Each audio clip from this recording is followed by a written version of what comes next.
Ayan, good morning sa inyong lahat guys.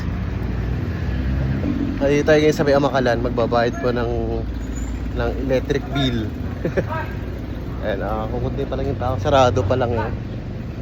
Kaya lang may mga naglilista na rito. Lilista na nga daw yung mga pangalan. Kapakita ko lang sa inyo guys, ayan o. Yung ginawa nilang robot. Oh, diba? Ganda rin o. Ayan, pinapapasok na nga yung mga tao rito. Kinuha na rin yung pangalan.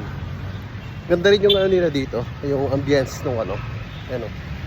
Tulad ng mga tao dito, nakaka-relax. Kita mo yan o. May fountain sila dito. Ang linis yung tubig oh. Pwede yung maligo yun, sobrang linaw. Ayan, punta na tayo sa loob. Yan, tingnan mo rin itong nito. Saka itong maganda yung damo nila oh. Kaya lang ito, plastic na pala men. Ayan, plastic na. Pupunta na tayo sa loob. Ayan, nandito tayo sa pilahan. Wala pa kami sampo. Tahimik pa.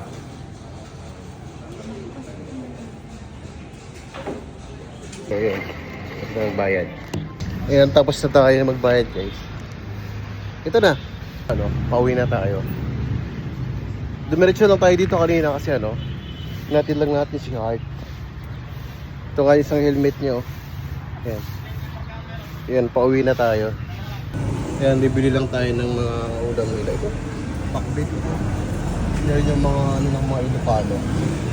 Ayan, meron din silang kambing, adobong kambing. Ito yung masarap. Ayan. Parang kinain na yun, pinapaitan. Ayan, gusto kang direta. Meron din silang dito ng at saka adobo. Te, pahinga ako dito, te. Kambing din ba to? Baka?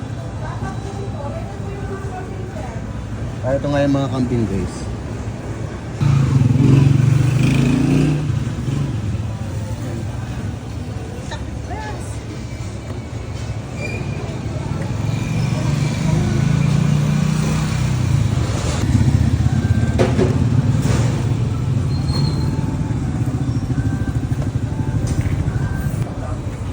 Ito lang yung kay Marcelas. Ayan. Ito yung food avenue kasi nila. Ayan o. Yan yung simbahan. Yan yung landmark to guys. Pag pupunta kayo dito, maraming pagkainan dito. Ayan. Hinihilera. Pero dito lang talaga kami bumibili ng ulam namin. Kay Marcelas.